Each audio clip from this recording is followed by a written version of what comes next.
السلام علیکم ورحمۃ اللہ وبرکاتہ۔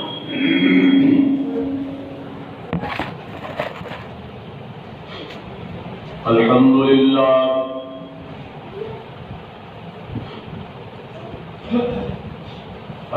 للہ نحمده ونستعینه ونستغفره ونعوذ باللہ من شرور انفسنا ومن سیئات اعمالنا، من يهده الله فلا مضل له ومن يضلل فلا هادي له، وأشهد أن لا إله إلا الله وحده لا شريك له، وأشهد أن محمدا عبده ورسوله، أما بعد فإن خير الحديث كتاب الله، وخير الهدي هدي محمد صلى الله عليه وسلم، وشر الأمور محدثاتها، وكل محدثة بدعة، وكل بدعة ضلالة، وكل ضلالة في النار۔ اللهم صل على محمد وعلى آل محمد كما صليت على إبراهيم وعلى آل إبراهيم إنك حميد مجيد۔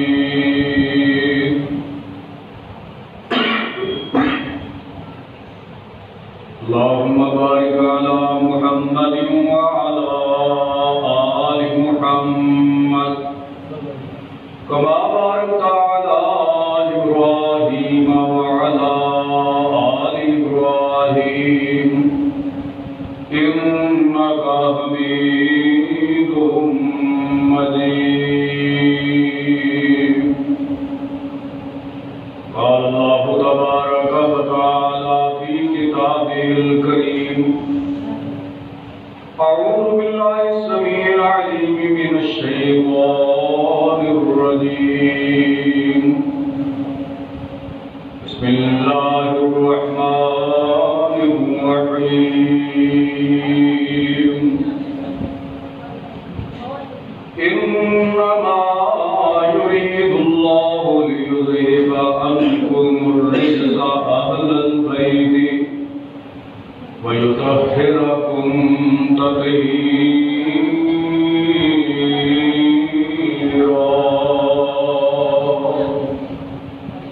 سبحان ربك رب العزة عما يصفون، وسلام على المرسلين، والحمد لله رب العالمين۔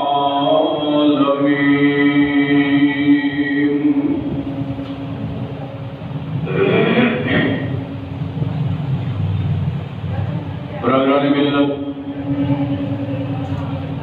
خاطران ملت،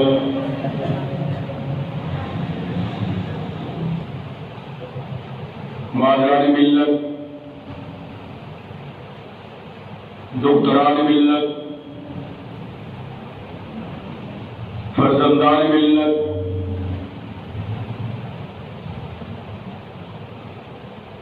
نونہالان ملت،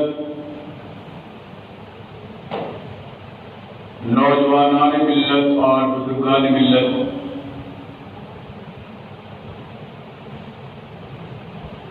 تمام قسم کی تعریفات و توصیفات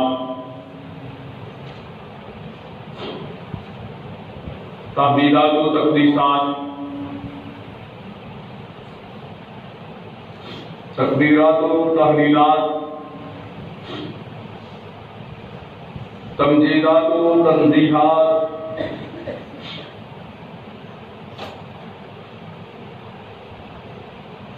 رب المشرقین والمغربین کی ذات بابرکات کے لیے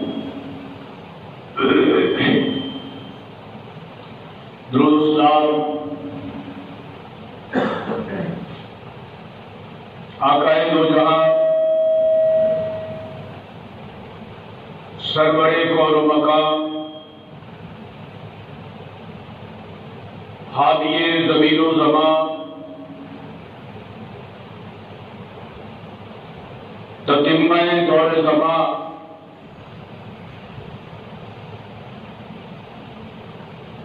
شفیع آسیاں فخر مرسلہ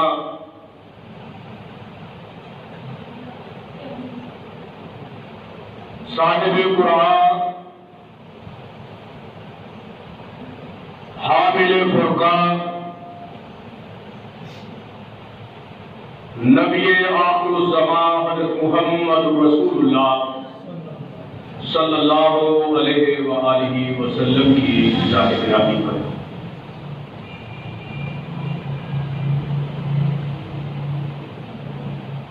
آج کے مختصر خطبہ جمعہ کا عنوان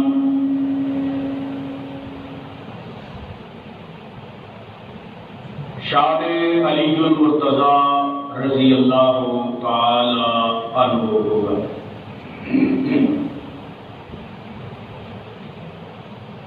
رب العالمین کی بارگاہ میں بسد عز و نیاز یہ دعا اور التجا ہے کہ خالق ارض و سما حق سچ بیان کرنے کی توفیق عطا فرمائے اور سننے سنانے کے بعد اللہ عمل کی توفیق عطا فرمائے۔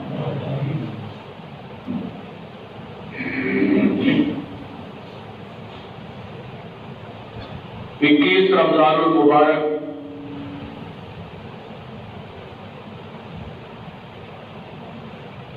خلیفہ سون خلیفہ چہارم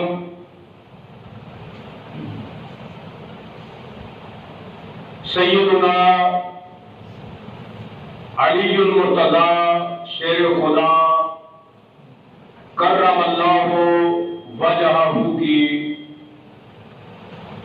شہادت کا دن ہے، اور آج 24 رمضان المبارک اور رات 25ویں تاک رات ہوگی، تو میں نے یہ مناسب سمجھا کہ موقع کی مناسبت سے حضرت علی المرتضیٰ رضی اللہ تعالی عنہ کے فضائل و مناقب کا تذکرہ کیا جائے۔ ماہ رمضان المبارک پہ 17 رمضان المبارک بھی ایک تاریخی دن ہے۔ 17 رمضان المبارک سن 2 ہجری کو کفر اور اسلام کے درمیان پہلا فیصلہ کن معرکہ بدر کے مقام پہ ہوا۔ گزشتہ خطبہ جمعہ میں اس کا تفصیلی تذکرہ کر چکا ہوں، اور 17 رمضان المبارک کو ام المومنین سیدہ عائشہ صدیقہ طیبہ طاہرہ عابدہ زاہدہ ذاکیہ مزکیہ تقیہ متقیہ صدیقہ بنت صدیق کی یوم وفات تازہ کرتا ہے۔ ایک عجیب حسن اتفاق سیدہ عائشہ صدیقہ رضی اللہ تعالی عنہا کے فضائل کا تذکرہ کرنے والا قاری عبدالحفیظ فیصل آبادی رحمت اللہ تعالی علیہ، وہ بھی 17 رمضان المبارک کو اس دنیا سے رخصت ہو گئے۔ اسی سال، اسی ماہ 17ویں روزے قاری عبدالحفیظ فیصل آبادی رحمت اللہ علیہ کا انتقال ہوا۔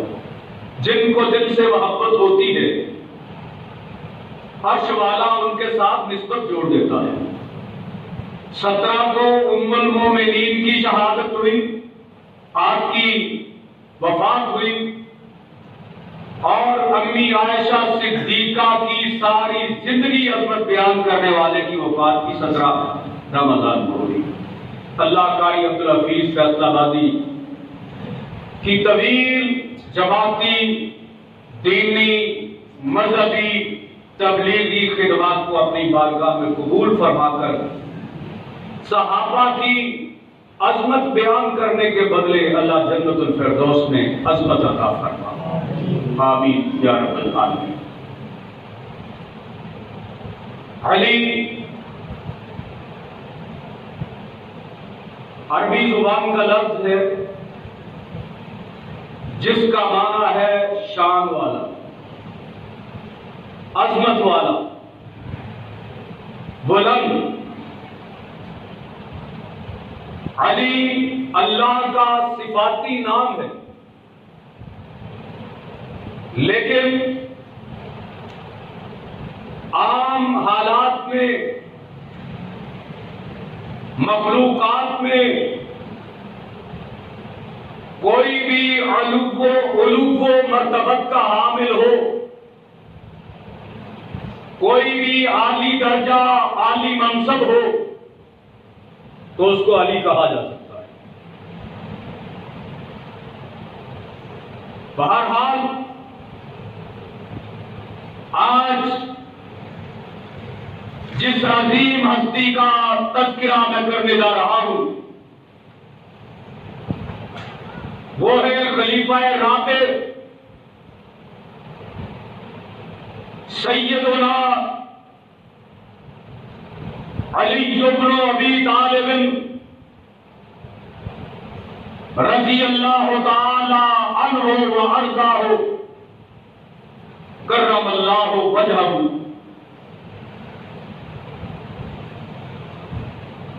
کونین کے تاجدار،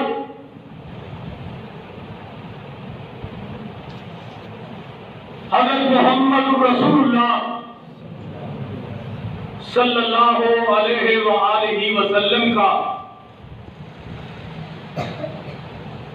بچپن گزرا تو علی کے باپ ابو طالب کے گھر میں گزرا۔ 8 سال کی عمر میں جب آپ کے دادا جان کا انتقال ہوا تو آپ کی کفالت کی ذمہ داری آپ کے حقیقی چچا ابو طالب نے اٹھائی۔ ابو طالب کو اپنے بیٹوں سے بڑھ کر اپنے بھتیجے محمد کا خیال تھا صلی اللہ علیہ وسلم۔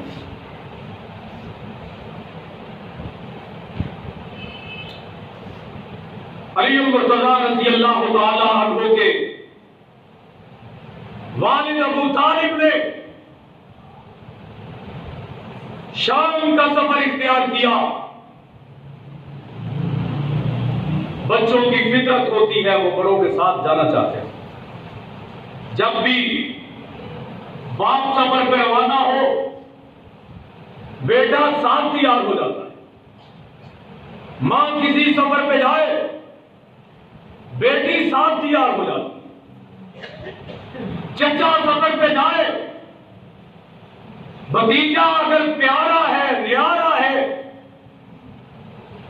تو وہ بھی ضد کرتا ہے میں بھی ساتھ جاؤں گا۔ ابو طالب سفر پہ روانہ ہونے لگے، میرے آقا محمد بھی تیار ہوئے صلی اللہ علیہ وسلم، سفر پہ روانہ ہوئے۔ راستے میں شدت کی گرمی ہے، ایک بادل کا ٹکڑا محمد کے سر پہ سایہ کر رہا صلی اللہ علیہ وسلم۔ کون جانتا ہے کہ یہ بچہ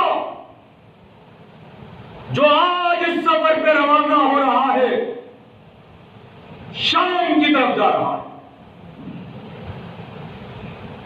یہ آنے والا نبی ہے۔ یہ صرف نبی نہیں بلکہ نبیوں کا بھی نبی ہے۔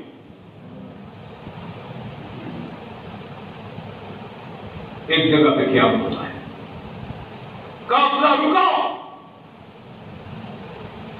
قریب ہی ایک عبادت خانے میں ایک راہب عبادت میں مصروف تھا۔ اچانک وہ چھت سے آیا، کیا دیکھتا ہے؟ منظر بڑا نیارا، قافلہ آ رہا ہے،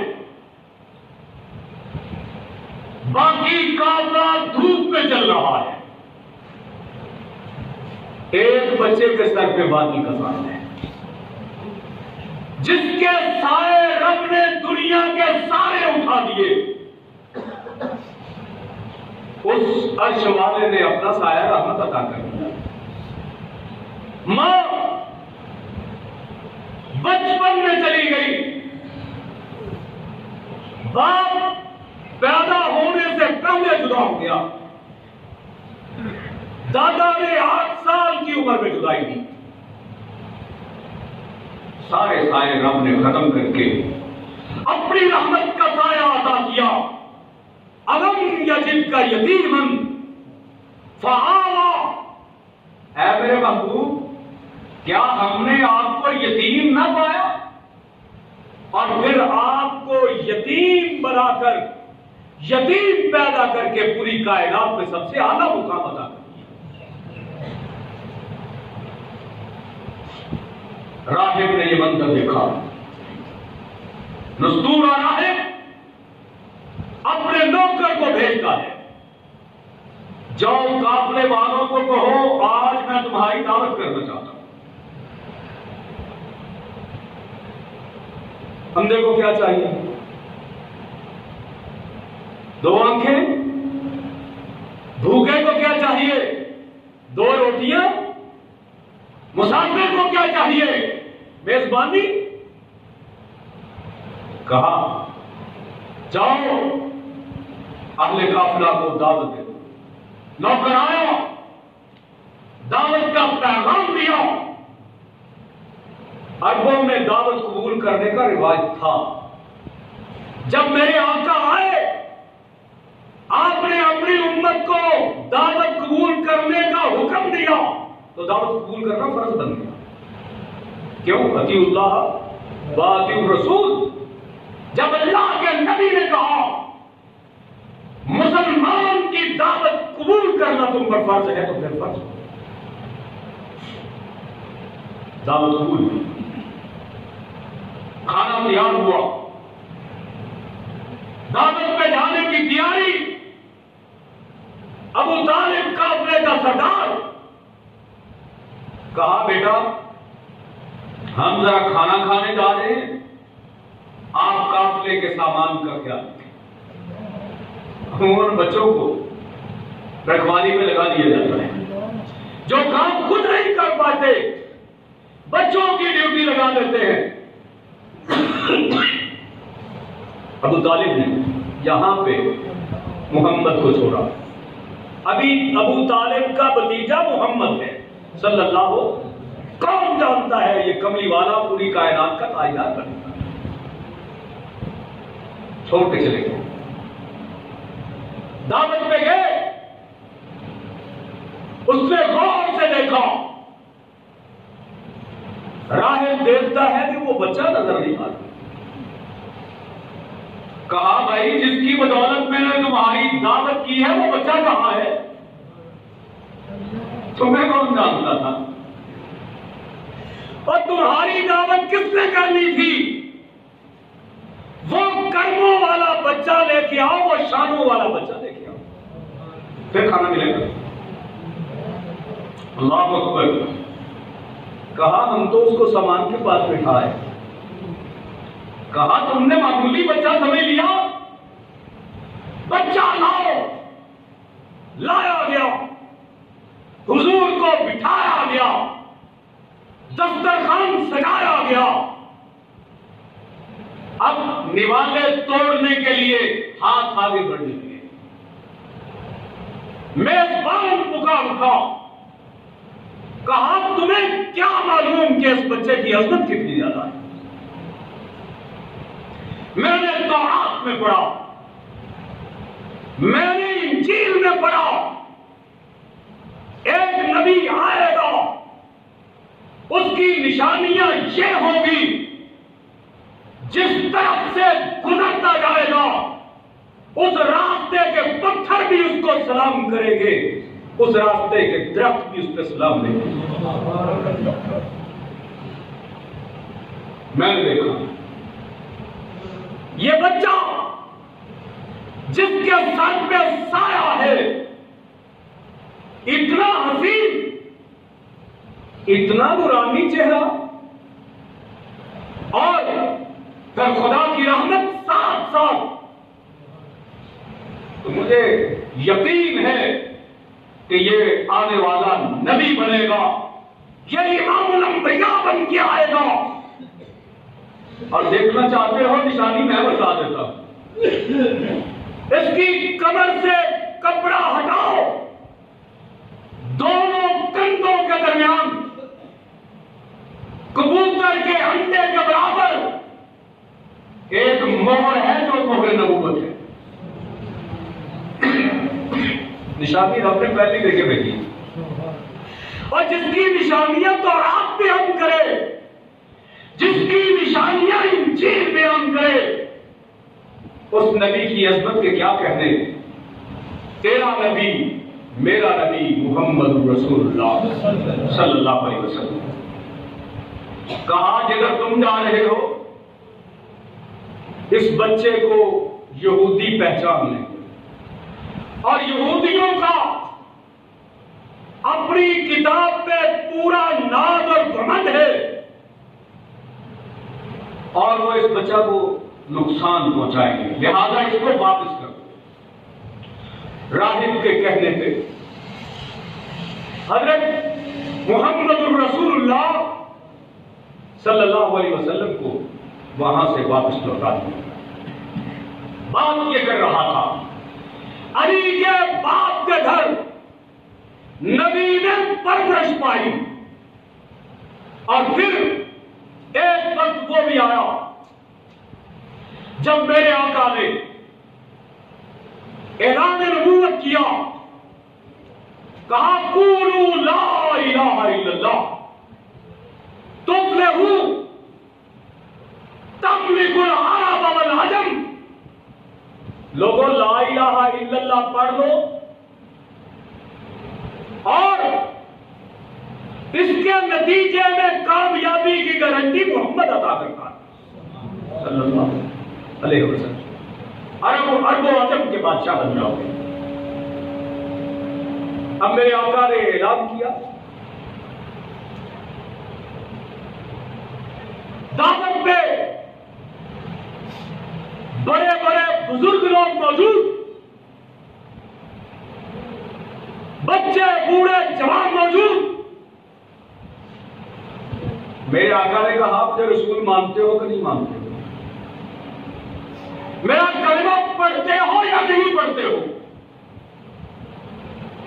سب کی زبانوں پہ تالے، کوئی نہیں بولتا، کوئی نہیں بولتا، جیسے سانپ سونگ گیا، کوئی جواب نہیں دیتا۔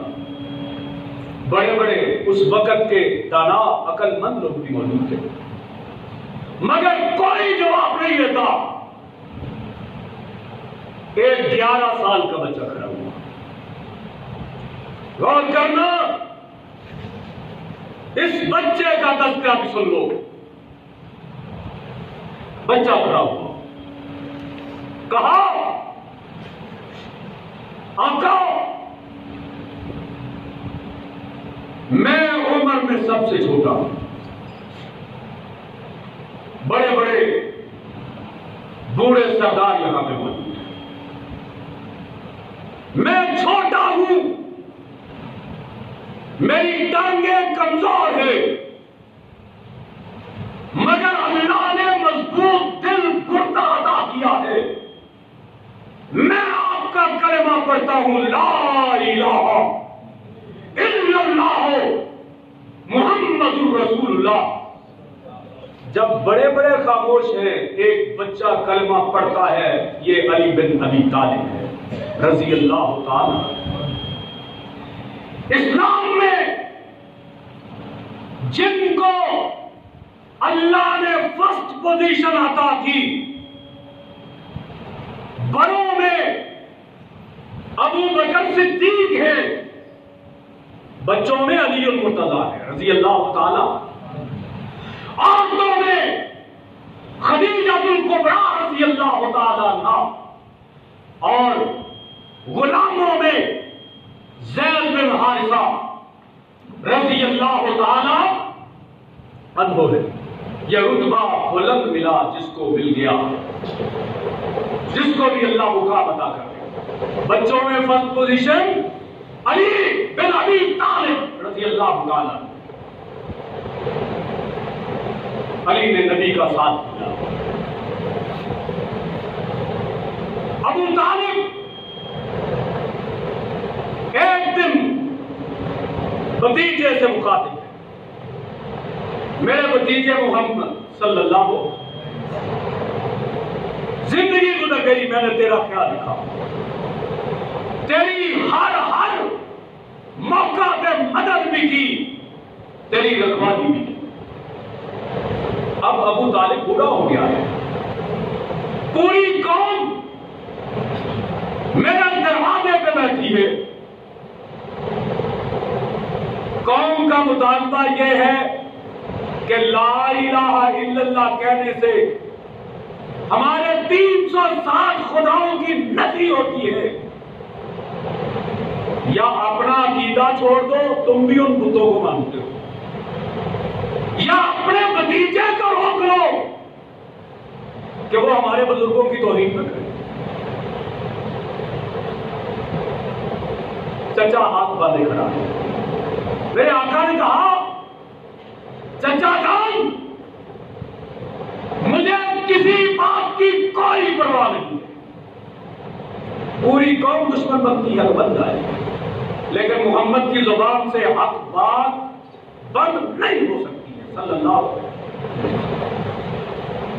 اگر میرے ایک ہاتھ پر سورج لا کے رکھ دیں مکے والے، اگر میرے بائیں ہاتھ پہ چاند لا کر رکھ دے، میں تب بھی لا الہ الا اللہ کہنے سے باز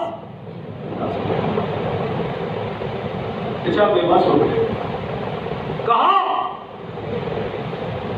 بھتیجے میں تجھے کچھ نہیں کہتا، جاؤ تم اپنے دین پہ قائم رہو، چچا ہونے کے حوالے سے میں تمہاری حفاظت کرتا رہوں۔ یہ علی کا گھر ہے، ابو طالب کے گھر میں میرے نبی پرورش پا رہے ہیں۔ ایک وقت وہ بھی آتا ہے، بنو ہاشم نے اپنے نبی کا ساتھ دیا، کلمہ نہیں پڑھا، چند لوگوں نے کلمہ پڑھا تھا، مکے والوں نے پورے قبیلے کا بائیکاٹ کر دیا، میرے نبی کی پوری برادری کا بائیکاٹ کر دیا، ان کے ساتھ لین دین بند، کاروبار تجارت بند، میل جول بند، پیسے لے کر بھی ان کو کوئی چیز نہ دے، بول چال بند، تجارت بند، اور مکے سے نکلنے پر مجبور کر دیا۔ میرے نبی کو کلمہ سنانے کی وجہ سے، کلمہ پڑھانے کی وجہ سے، پر بنو ہاشم کا کیا قصور ہے؟ ان کو کیوں مجبور کیا گیا؟ صرف اس وجہ سے کہ میرے نبی کا تعلق بنو ہاشم کے ساتھ۔ کہاں پناہ ملی؟ کہاں جا کے ٹھہرے؟ وہ بھی علی کے باپ ابو طالب کی وادی میں، جس کو شیب ابی طالب کہا جاتا ہے۔ شیب ابی طالب نے سن 7 نبوی میں، نبوت کے 7ویں سال جا کر ٹھہرے۔ بھوک پیاس کی وجہ سے بلکنے کی، بچوں کے رونے کی آوازیں آتی، مگر مکہ والوں کو ترس نہیں آتا۔ اپنے ہی تو عزیز تھے، رشتہ دار تھے، لیکن سزا کس بات کی؟ لا الہ الا اللہ۔ جرم کیا ہے کہ اللہ کے علاوہ کوئی عبادت کے لائق نہیں۔ اب 3 سال گزر گئے، منہ سے کہنے کی بات ہے، 3 سال کرفیو لگ جائے، اندر باہر نکلنا بند ہو جائے، لاک ڈاؤن ہو جائے، تو صورتحال کیا ہوتی ہے آپ دیکھ رہے ہیں۔ ان پہ بھی لاک ڈاؤن ہے۔ 3 برس بیت گئے، 10 نبوی میں واپس پڑھ گئے، اور نبوت کے 10ویں سال ام المومنین سیدہ خدیجہ الکبریٰ رضی اللہ تعالی عنہا کا انتقال ہو جاتا ہے۔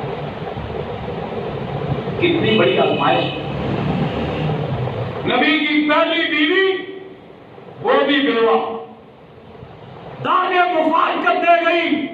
میرے نبی کو بڑا رنج ہوا، بڑا دکھ ہوا، لیکن اللہ کی قدرت غالب ہے۔ نبی اپنی بیوی کو نہیں بچا سکتا۔ پتا چلا سارے اختیار صرف اللہ کے پاس ہیں، امام الانبیاء کے پاس بھی سارے اختیار موجود۔ زندگی موت کا مالک کون؟ اللہ۔ خدیجہ الکبریٰ داغ مفارقت دے گئی، اور اسی سال یعنی نبوت کے 10ویں سال ابو طالب کا بھی انتقال ہوا۔ میرے نبی کو اتنا صدمہ ہے، میرے نبی نے اس سال کا نام ہی غم کا سال ہے۔ عربی میں اس کو عام الحزن کہتے ہیں۔ عام الحزن دکھ کا سال، غم اور صدمے کا سال۔ اب وقت گزر گیا، میرے نبی نے ابو طالب سے علی کو مانگ لیا تھا، کہا تھا چچا جان آپ نے میری کفالت کی، حل جزاء الاحسان الا الاحسان، احسان کا بدلہ احسان ہوتا ہے۔ آپ کا اہل و عیال کنبہ قبیلہ بہت بڑا، ایک بچہ مجھے دے دیں۔ نبی کی نگاہ انتخاب پڑی، ابو طالب کی پوری اولاد میں سے علی پہ پڑی رضی اللہ تعالی عنہ۔ کہا بھتیجے کوئی بات نہیں، علی تمہیں دیا۔ ابو طالب نے علی نبی کو دیا، نبی نے علی کی کفالت کی، جس طرح چچا نے محمد کی کفالت کی، اسی طرح محمد نے علی کی کفالت کی رضی اللہ تعالی صلی اللہ علیہ وسلم۔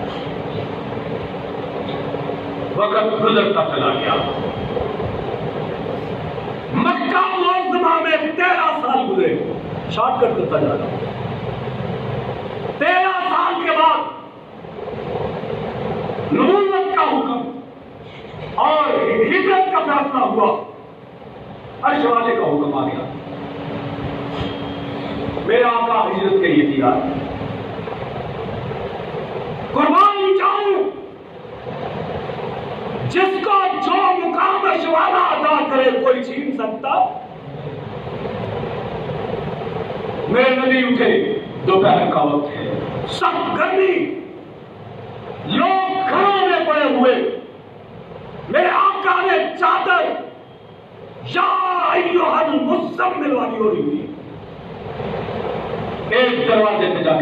صدیق. دروازے پہ دستک، دروازہ کھلا، ابو بکر صدیق سامنے کھڑے. دیکھا رسول اللہ اس وقت، کہا آقا یہ کوئی آنے کا وقت تو نہیں، دوپہر کے وقت لوگ کسی کے گھر نہیں جاتے، ایمرجنسی ہنگامی، آخر معاملہ کیا ہے؟ کہا ابو بکر اللہ نے ہجرت کا حکم دے دیا ہے. کہا آقا آپ کو؟ میرے آقا نے بڑے پیار سے کہا نہیں صدیق آپ کو، صرف آپ کو میرا رفیق سفر قرار دیا ہے تو عرش والے خدا دیا. یہ بھی رتبہ ہے. نبی کے سفر کے لیے کس کا انتخاب ہوا؟ صدیق کا. ابھی علی کے گھر کی باری، نبی کے گھر کی باری آتی ہے. شام ہو گئی، ادھر تیاری مکمل. ابو بکر نے 2 اونٹنیاں پہلے تیار کر کی کہ کبھی ایمرجنسی ضرورت پڑ گئی، اگر کسی وقت ہنگامی حالات میں نکلنا پڑا، ایک سواری صدیق کی، ایک سواری نبی کی. پہلے ہی تیاری موجود ہے، ایڈوانس پلاننگ، پری پلاننگ موجود. ادھر آپ پروگرام دے کے واپس پڑے. ادھر مکہ والوں نے رات کو محمد کے گھر کا محاصرہ کر لیا صلی اللہ علیہ وسلم. میرے آقا نے کہا علی آج کی رات تم میرے بستر پہ سو گے.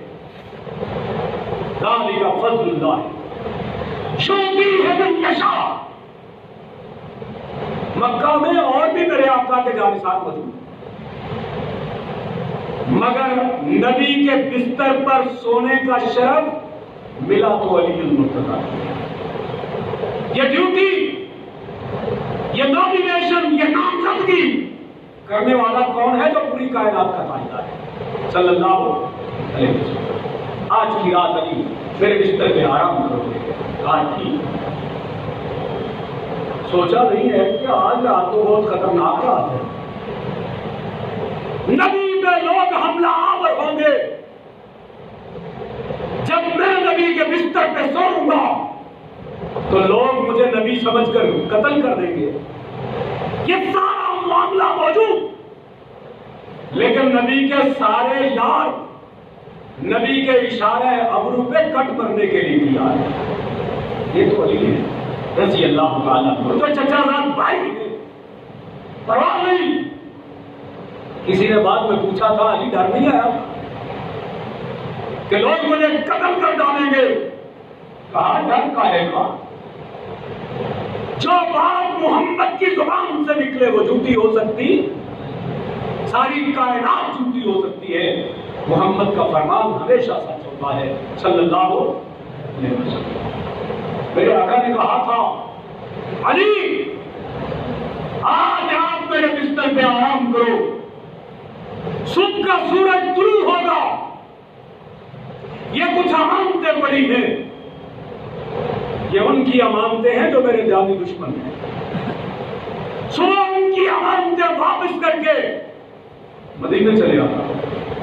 اور علی کا عقیدہ ہے جتنی دیر تک میں امانت والوں کی امانتیں واپس کر کے مدینے نہ چلا جاتا مجھے موت نہیں آ سکتی.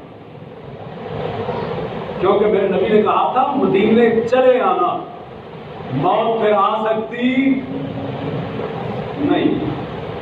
حضرات نبی کے بستر پہ سونے والا علی ایک وہ ہے جس کے ساتھ نبی راتوں رات نکلے کعبۃ اللہ کے سامنے آنسو بہا کے کہا خانہ کعبہ تجھے چھوڑ کر جانے کو جی تو نہیں چاہتا پر کیا کروں، تیرے گرد بسنے والوں نے آج محمد کو یہاں سے نکلنے پر مجبور کر دیا ہے صلی اللہ علیہ وسلم. گھر کے محافظے کی بات کروں، ہاتھوں میں ہاتھ ڈالے ہوئے کافروں کے نوجوان بہادر کھڑے رہے، یہ ان کی یوتھ فورس ہے، ہاتھوں میں ہاتھ ڈالے ہوئے، گھروں میں تلواریں لٹکائے ہوئے، میرے آقا کے صحن میں تلواروں کی چمک پڑ رہی ہے۔ میرے آقا نے دیکھا، آسمان کی طرف نگاہ اٹھائی، کہا اللہ تلواروں کا پہراؤ، کہا محبوب گھبرانا نہیں، میں نے تجھے گارنٹی دی تھی، یا ایھا الرسول بلغ ما انزل الیک من ربک وان لم تفعل فما بلغت رسالتہ واللہ یعصمک من الناس۔ میرے محبوب میں نے تجھے رسول بنایا ہے، رسالت کا حق تم ادا کرو، تمہاری جان کی حفاظت عرش والا خدا کرے گا، گھبرانا نہیں۔ محبوب اپنے ہاتھوں میں مٹی لے کر چاروں طرف پھینکنا آپ کا کام ہے، کہو شاہد الوجوہ، اللہ ان چہروں کو ذلیل و رسوا کرے گا۔ کہا اللہ مٹھی پر مٹی کیا کرے گی؟ کہا محبوب مٹی کی مٹھی پھینکنا تمہارا کام ہے، چاروں طرف کھڑے محاصرہ کرنے والوں کو اندھا بنانا میرا کام ہے۔ میرے نبی نے مٹی پھینکی، دروازہ کھولا، سب اپنی آنکھیں مل رہے، ہاتھوں سے ہاتھ چھڑوا کے اپنی آنکھیں ملتے رہ گئے۔ میرے نبی درمیان سے بحفاظت نکل کے چلے گئے، آنکھیں کھلی تو حیران، رات گزر گئی، صبح دیکھا بستر سے علی برآمد ہوئے، کہا نبی کہاں ہے؟ کہا مجھے کیا پتا ہے؟ کہنے لگے تمہیں پتا ہے؟ کہا مجھے نہیں پتا کہ آپ اس وقت کہاں ہیں، باقی نہیں پتا، یہ تو پتا تھا مدینے جا رہے ہیں، لیکن اس وقت اس گھڑی کہاں پہ ہے علی کو خبر؟ کہا مجھے نہیں پتا۔ خیر یہ تو ادھر کا منظر ہے، ادھر رات غار ثور نبی اور علی صدیق رضی اللہ تعالی صدیق کبھی دائیں کبھی بائیں کبھی آگے کبھی پیچھے، کہا صدیق کیا ہوا؟ بے قرار و بے چین ہو، کبھی میری دائیں طرف کبھی بائیں طرف کبھی آگے کبھی پیچھے، وجہ؟ کہا آقا دشمن کا خطرہ ہے، کہیں مکے والوں کو خبر نہ ہو جائے۔ صدیق کی تمنا یہ ہے کہ اگر دشمن کا تیر دائیں طرف سے آئے، دشمن کا تیر صدیق کو لگے نبی کی جان لگ جائے، دشمن بائیں سے حملہ آور ہو، تیر صدیق کو لگے نبی کی جان محفوظ ہو جائے۔ آگے پیچھے ہونے کا مطلب یہ ہے صدیق نبی کی ذات پہ قربان ہونے کے لیے تیار ہے، یہ ہے عشق مصطفیٰ، جو نبی کی ذات کی خاطر قد مرنے کے لیے تیار ہو، وہ پروانہ ہوتا ہے، وہ دیوانہ ہوتا ہے، وہ متوانا ہوتا ہے، وہ والا و شہرا ہوتا ہے۔ ایسے ہی تو نہیں کہا تھا مولانا ظفر علی خان نے، نماز اچھی، روزہ اچھا، حج اچھا، زکات اچھی، مگر باوجود اس کے میں مسلمان ہو نہیں سکتا، نہ جب تک کشمروں میں خواجہ شفیع کی حرمت پر خدا شاہد ہے کہ کامل میرا ایمان ہو نہیں سکتا۔ نبی کی خاطر کٹ مرنے کے لیے صدیق کا جذبہ، اور قیامت تک صدیق کو ماننے والے نبی کی حرمت پہ کٹ مرنے کے لیے تیار رہے گی انشاءاللہ۔ بڑی عمودی چڑھائی ہے، پہاڑی کو نیچے سے دیکھنے کا اتفاق ہوا ہے، وقت نہیں تھا کہ اوپر جاتے. آئندہ کبھی اللہ نے موقع دیا تو انشاءاللہ ضرور جائیں گے. آپ